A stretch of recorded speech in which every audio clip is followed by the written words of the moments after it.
Good morning बच्चों। आज आपको स्वागत करता हूँ स्पेशल एजुकेटर भारत में। और जो हमारे अगले संडे को पेपर है स्पेशल बच्चों को डीएड वालों का करिकुलम का, आज उसको करते हैं। इम्पोर्टेंट टॉपिक होगा इसमें और आपको सभी को समझ आएगा, ऐसा माध्यम से पढ़ाया जाएगा आपको। आज समझते हैं जो पाठ्यचर्या के निम्नलिखित उद्देश्य होते हैं, क्या इसका उद्देश्य होते हैं। तो भैया इसमें उद्देश्य ये होता है। नमस्कार जी, वापस से आपको स्वागत करता हूँ। जो भी आपको बीच में ध्वनियाँ सुनाई दी मैं उसके लिए क्षमा चाहता हूँ। स्टार्ट करते हैं। इसका उद्देश्य क्या होता है, करिकुलम का उद्देश्य क्या होता है। देखो जी, शिक्षण में शिक्षक तथा छात्रों के बीच में अंत क्रिया करते हैं। देखो ये दो शिक्षक और छात्र ही आपस में क्रिया करते हैं। इस पर्टिकुलर में आपको पता है, आप विद्यालय जाते थे तो आप भी करिकुलम करते थे। पाठ्यचर्या बालक के संपूर्ण विकास हेतु साधन को प्रदान करता है। इसमें बच्चों के पूर्व की साधन प्रकार के प्रदान की जाती है। पाठ्यचर्या द्वारा मानव जाति में अनुभवों को शामिल रूप से स्पष्ट करने की संस्कृति एवं सभ्यता को हस्तांतरण एवं विकास करना है। मतलब कहना चाहता है कि जो पाठ्यचर्या है वो मानव जीवन के जाति और संस्कृति में स्पष्ट कहा गया है कि जी अगर आपको विकास करना है तो इनको फॉलो करना पड़ेगा। पाठ्यचर्या द्वारा बालक के चिंतन भी होता है। भैया अगर आप पढ़ने जाएंगे तो आपको चिंतन होगा, मतलब पेपर होगा तो उसके लिए चिंतन करेंगे आप। उसके देखो मनक तर्क, मतलब मन की शक्ति बढ़ेगी, आपकी विवेक बढ़ेगी, निर्णय, इस सबसे आपको मस्तिष्क शक्ति बढ़ेगी। इस सब का विकास होता है पढ़ने से।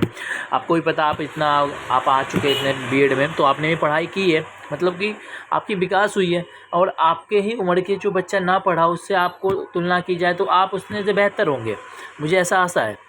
और इसी में हम आगे चलते हैं।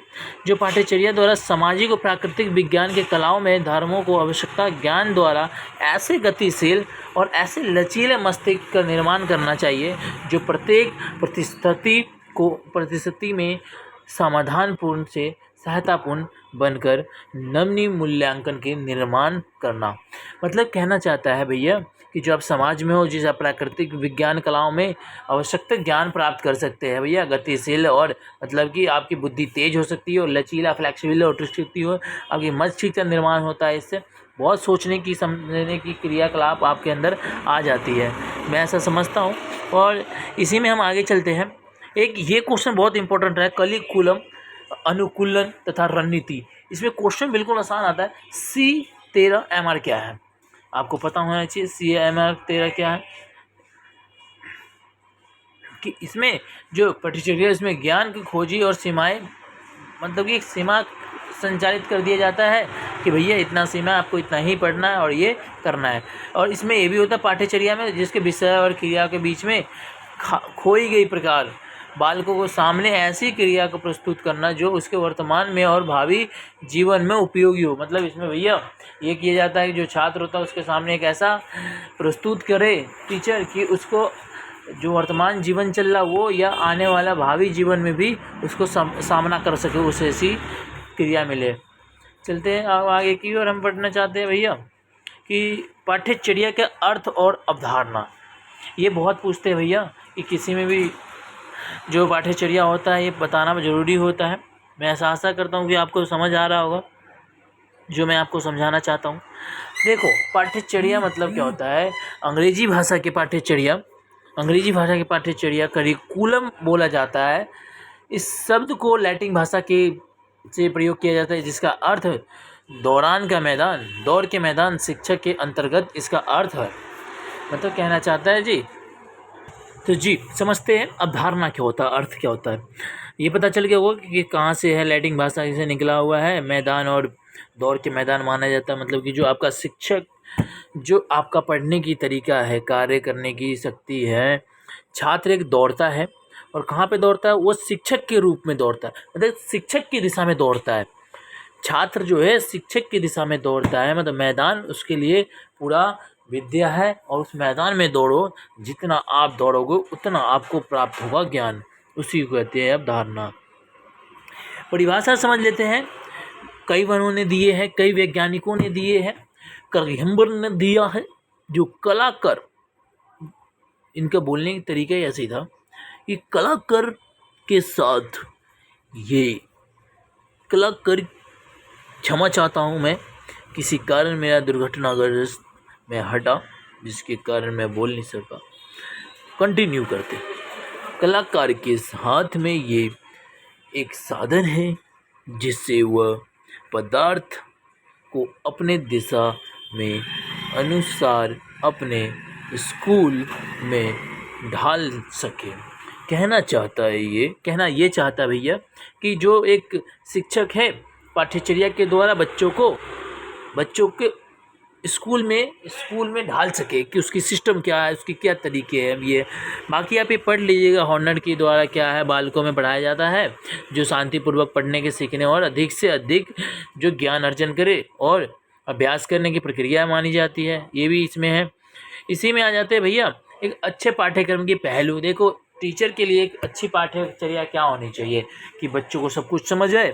पाठ्यचर्या क्या बच्चों को क्या मिलता है, अनुभव मिलता है, ज्ञान मिलता है, विवेक मिलता है। केवल सीखने की वस्तु, सिर्फ सीखने की विषय वस्तु नहीं है, बल्कि बच्चे के द्वारा सीखे जाने वाला।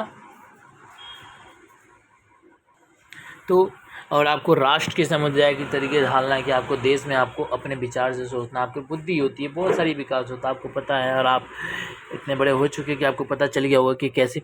अब देखिए आवश्यकता क्यों पड़ती है भैया, आवश्यकता इसलिए पड़ती है जो शिक्षक की आवश्यकता और पाठ्यचर्या की आवश्यकता समान, परंतु इतिहास समीक्षा के विपरीत होता है। ये आवश्यकता बदलती रहती है, इसलिए हमें आवश्यकता पड़ती है। देखिए कई चीज़ें इसमें बदलती रहती है, आपको भी पता है। आप टीचर बनेंगे तो आप करिकुलम बनाएंगे, किस प्रकार से बच्चे को पढ़ाएंगे, तो आपकी आवश्यकता क्यों पड़ती, आपको क्यों आवश्यकता पड़ी, क्योंकि आप बच्चों को अधिक से अधिक ज्ञान दे सके और सत्य ज्ञान दे सके। सबसे बड़ी बात है सत्य ज्ञान दे सके, उसी को कहते हैं। ये ज्ञान प्राप्त करने के लिए अन्य जीवों और प्रमुख विभिन्न मानव के ज्ञान की दृष्टि मानी जाती है। भैया कहते हैं भैया बहुत सारी अब ज्ञान की प्रकार प्रमुख खुल गई है, कहीं से भी आप प्राप्त कर सकते हो ज्ञान के। मस्तिष्क पक्षों से जो बच्चा होता, जो एक टीचर होता है अपने दिमाग के तरीक़ों से बताता है। जैसे कि आप हैं, आप अभी अपने कॉलेज जाते हैं, पढ़ते हैं, तो आपको वहाँ पे क्या है ज्ञान मिल रहा है ना भैया, तो आप कैसे पढ़ाएंगे उसमें आपको बताया जाता है, सिखाया जाता है, उसी प्रकार से तो आप पढ़ाएंगे बच्चों को। तो इसमें छात्रों को अभिरुचि देखते विकास करना, क्षमता को बढ़ाते हैं, ये सब आपको बताया जाता है। प्रजनन तंत्र, सामाजिक को कैसे, किसी बड़ों से कैसे बात करना, किसी छोटों से कैसे बात करना, ये सीखते हैं आप। आम मानवीय गुणों का विकास करने की शिक्षा का महत्व दिशा दिया है, जो आत्मभूतियों का भी विकास किया जाता है। भैया सीधी सी बात है, जो आप शिक्षक बनेंगे तो किसी के तो आप विश्वास मतलब कि गुण को बढ़ाएंगे, तो उसी को कहते हैं आत्मभूति। प्रमुख आवश्यकता आज सीखे जाने वाले परिस्थितियों के जीवन में रह सके, इसके लिए प्रशिक्षण दिया जाता है। भैया आपको किस लिए प्रशिक्षण दिया जाता है कि आप नौकरी पाएँ और बच्चों को भी भविष्य को उज्जवल बनाएं, और उनकी उज्जवल भविष्य बनेंगे तो देश की उज्जवल भविष्य बनेंगे। ठीक है, छात्रों के भावी जीवन में हमारे तैयार कर सके। शिक्षा भावी जीवन यापन को लिए किया जाता है। भैया यापन आपको भी पता है, कोई धन दौलत के लिए कोई करता है, कोई काम करता है तो उसकी आजीवन चल सके। तकनीकी विकास और वैज्ञानिक आकर्षणों के लिए तैयार करना।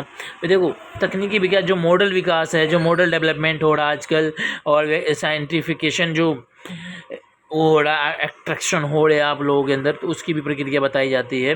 किसी मतलब कि कहा जाता है ना कि भाई कोई लड़की है और कोई लड़का है, तो उसको आपस में दोनों का एट्रैक्शन होता है, तो वही बच्चे उनको प्यार समझ बैठते हैं, जो उनकी नादानी होती है। ऐसा नहीं करना चाहिए आप लोगों को, बल्कि आप स्टूडेंट है, पढ़िए और अपनी उज्जवल भविष्य बनाइए और बच्चों को भी बनवाइए। इन सब फालतू की बातों पे ध्यान ना दीजिए। आगे हम कंटिन्यू करते हैं। तो अगला जो इसमें है ये मैं आपको अगले यूनिट में करा दूंगा। 1.4 की विशेष मतलब जो विकास होता है उनमें, इसमें बच्चों को क्या होता है, आगे मैं चैप्टर में आपको करा दूंगा। मैं आशा करता हूं कि आपको समझ आएंगे। अगर वीडियो आपको थोड़ा भी अच्छा लगा हो या कुछ भी अच्छा लगा हो तो मुझे आप कमेंट फॉलो कर सकते हैं, लाइक कर सकते हैं, सब्सक्राइब कर सकते हैं। देखिए मैं स्टार्ट कर रहा हूँ फ़िलहाल, मुझे इसकी मैं नहीं चाहता कि मैं अपने कह करके किसी को फॉलो करवाऊँ, बल्कि आपको वीडियो अच्छा लगे तो आप फॉलो कीजिएगा, नहीं तो आप डिस्क्राइब कर दीजिए। हाँ, अगर मैं कोई गलती है, मेरे को लगता है कि आपको लगता है कि इसको सुधारना चाहिए, ये वाला, तो आप मुझे कमेंट कर सकते हैं या इंस्टा पे मुझे फॉलो कर सकते हैं, वहाँ पे भी मुझे कमेंट कर सकते हैं।